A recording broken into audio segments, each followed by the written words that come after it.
Bagaimana pendapat Ustaz tentang orang yang misal bersedekah menjual motornya untuk berharap Allah bisa menggantinya dengan sesuatu yang lebih seperti mobil atau bahkan rumah? Apakah itu berdosa?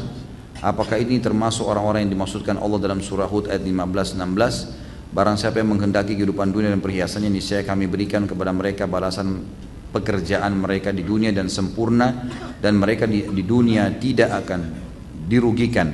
Itulah orang-orang yang tidak mendapatkan akhirat kecuali neraka. Saya tidak tahu ini kenapa dia menjual motornya untuk disedekahkan. Terus kira-kira dia punya transportasi enggak? Untuk apa dia sedekahkan motor itu gitu? Kita harus lihat dulu ya, sesuai dengan kondisi dan keadaan. Kalau tidak ada sebab, tidak ada sesuatu, dia hanya mau bersedekah secara umum, sementara kendaraan itu dibutuhkan buat dia untuk keluarganya, maka ini anjuran ulama untuk tidak bersedekah dengan motor itu. Nah, tidak ada sesuatu yang mendesak, tapi lagi dikumandangkan jihad, butuh sumbangan gitu. Ada banjir, ada sesuatu memang yang tidak bisa kalau kita nggak sedekah, karena terbuka peluang besar. Nah itu jual.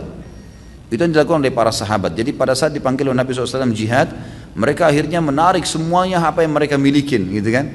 Tapi kalau sedekah secara umum tidak tahu dan tidak jelas arahnya kita mau sedekah kemana, cuman berharap nanti kalau saya sedekahkan ini kepada fakir miskin misalnya yang saya temuin, maka Allah gantiin saya mobil. Allahu alam, ini yang saya tahu ulama menganjurkan untuk jangan, kecuali memang dia bersedekah pun tanpa dengan motor itu, bisa dengan doa, bisa dengan sedekah sekecil apapun, Allah SWT berikan dia mobil, bukan mustahil gitu kan, bukan mustahil. Jadi sesuaikan dengan kondisi. Kalau kondisinya memang mendesak seperti kasus jihad, ada memang hal-hal yang membutuhkan kaum muslimin dibantu, ada orang miskin yang memang betul-betul depan mata kita lagi sakit parah, atau ada kerabat kita dan tidak ada lagi dana, ada teman dekat lagi mau dioperasi, kalau enggak dia akan mati misalnya, jadi kan lalu kita jual apa yang kita miliki dari mobil, dari motor, itu insya Allah akan ada nilainya sendiri, akan ada nilai pahalanya itu. Itu kalau tidak salah ada kejadian di Saudi beberapa waktu lalu, saya baru ingat. Jadi ada seseorang, saya dikirimkan beritanya oleh teman saya dari Jeddah, semoga Allah jaga beliau, sahabat dekat saya, dan dia menceritakan ada satu kota, saya juga lupa kota apa itu di Saudi, tapi kisah nyata terjadi baru ini saja. Ada seseorang rupanya bersahabat, kemudian temannya itu meninggal dunia dan punya utang. Waktu disampaikan kepada kerabatnya, karena dia tahu temannya ini berutang, disampaikan kepada anak istrinya tidak mau tahu karena nggak ada bukti katanya. Tapi temannya bilang, saya saksikan loh, memang orang ini punya utang, teman saya bayarin. Mereka tidak mau, mereka lebih terpikir membagi warisan. Ringkas cerita, orang ini tiba-tiba berpikir, dia merenung malam, bagaimana nih hukumnya? Saya tahu teman saya ini punya utang, kerabatnya nggak ada yang mau bayar, padahal uangnya ada, yang ditinggal warisan ada, gitu kan? Cuma dia tidak sempat bayar, meninggal dunia.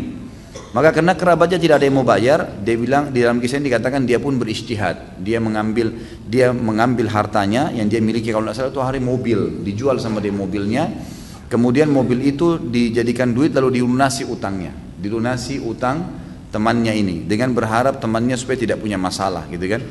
Maka dibayarkanlah utang tersebut, Ringkas cerita teman-teman sekalian, waktu dia bayar utang, dengan hikmah Allah, kerabatnya rupanya pemilik piutang ini punya banyak kenalan.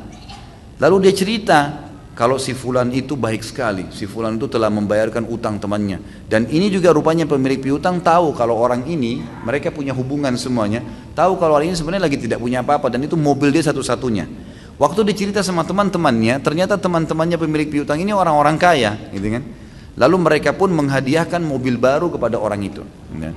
Dan pada saat itu dia pun orang ini didatangi, ada yang satu menghadiahkan mobil, yang satu menghadiahkan sebuah kios, yang satu mengirimkan produk-produk untuk isi kiosnya. Dalam kisah itu pokoknya tiba-tiba menjadi kaya raya dia.